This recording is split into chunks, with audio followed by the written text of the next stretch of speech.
You might think true world power comes down to massive armies or, I don't know, giant stockpiles of nuclear weapons. But what if I told you the world's actual power is locked within just 14 incredibly narrow lines drawn on a map? Welcome to today's Explainer. We're going to dive in and see how the global economy doesn't actually run on pure military force, but on geography. In the geopolitical world, these super narrow maritime routes are called choke points. And honestly, the name is incredibly literal. If someone were to choke off these points and close these doors, the global economy would literally suffocate by tomorrow morning. Fuel pumps would dry up, food shipments would completely stall out, and essential medicines, well, they'd just disappear overnight. So, here's our flight plan for today's journey. 1. Middle East, the oil gates. 2. Europe's checkpoints. 3. Asian flashpoints. 4. The Americas. And finally, 5. The future. Section 1. Middle East, the oil gates. Just think about the sheer, mind-boggling scale of dependence we have in this region. Take the Strait of Hormuz. It's a gap right between Iran and Oman that is incredibly narrow, literally just 33 kilometers wide. Yet over 30% of the entire world's oil passes right through this tiny little bottleneck every single day. If this route were ever blocked, global gas prices wouldn't just rise, they would absolutely skyrocket. Moving along, we hit Bab el-Mandeb, right between Yemen and Djibouti.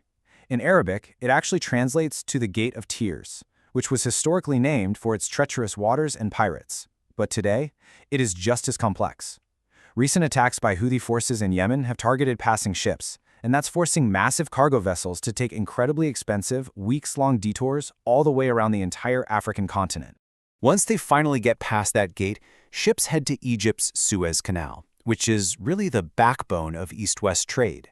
To understand just how vulnerable this route is, think back to 2021. Do you remember the Ever Given? That single massive ship got stuck and blocked this route for just 6 days.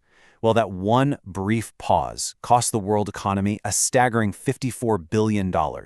Cargo, food, machinery, the whole shebang was completely paralyzed. Section 2. Europe's historic sea checkpoints. Deep in the Mediterranean, we find the Bosporus and Dardanelles Straits. Now, governed by international law, Turkey actually controls these gates, meaning they get to decide which naval ships can pass through during wartime.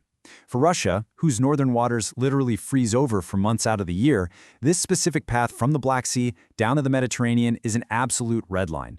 It's their only year-round, warm-water, maritime lifeline to the rest of the world. So how do these pathways build the European trade network? Well, down south, the UK maintains a small military base in Gibraltar, guarding an incredibly narrow strait that handles roughly half of all of Europe and Africa's trade. Up north, the English Channel is just as vital. It sees over 400 commercial ships daily, all pushing through to massive ports like Rotterdam.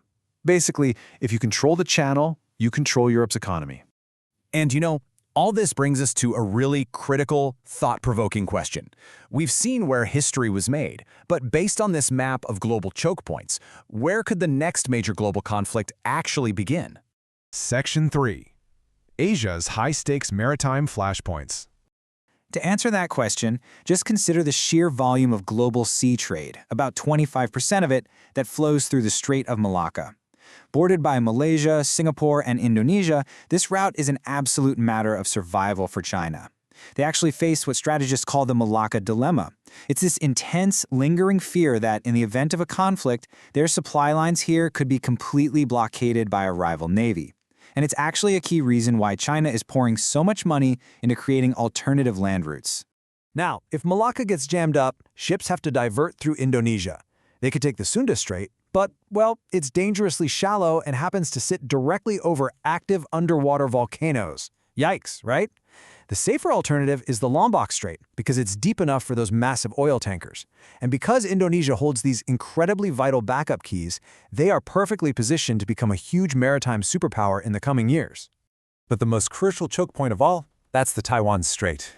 This isn't just another shipping lane. Experts consider it the ultimate potential flashpoint for a third world war. Why? Well, Taiwan produces over 70% of the world's microchips. Seriously, the chips powering the smartphone in your pocket right now, your laptop, even your car, they all rely on this single, highly contested corridor to reach the global market.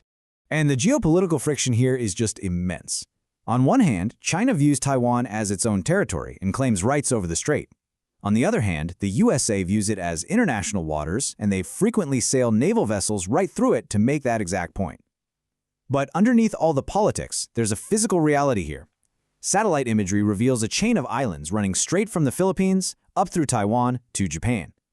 This island chain essentially acts as a giant physical wall, naturally blocking Chinese submarines from easily accessing the deep waters of the Pacific Ocean. Section 4. The Americas and Alternative Routes. Shifting our focus all the way across the Pacific, we find what is arguably the greatest engineering marvel in maritime history. Before the Panama Canal was built, traveling from New York to San Francisco meant taking a grueling, dangerous detour all the way around South America. So, rather than going around, we literally cut right through the land. Using this incredible, ingenious system of waterlocks, massive ships are lifted above sea level, sailed across mountainous terrain, and then gently lowered back down into the next ocean. It is an absolute game changer and the cornerstone of American commercial speed. But unfortunately, there's a modern complication. Climate change is actually causing the water levels in the Panama Canal to drop.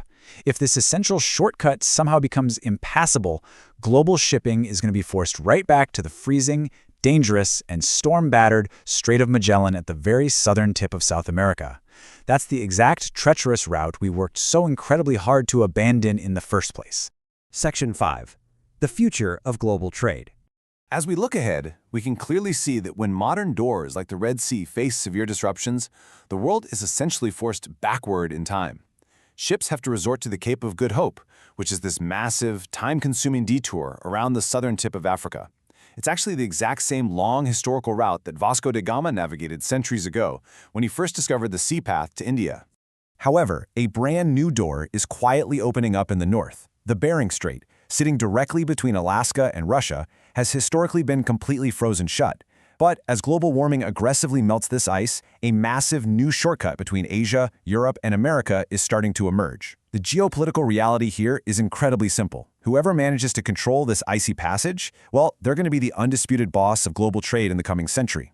As we wrap up our journey today, I want you to consider this incredibly striking fact from our source material. 10 out of the 14 vital global doors we just talked about are directly or indirectly monitored by the USA. So, I'll leave you with this one final thought. When you really look at the map of the world today, who holds the keys to our future?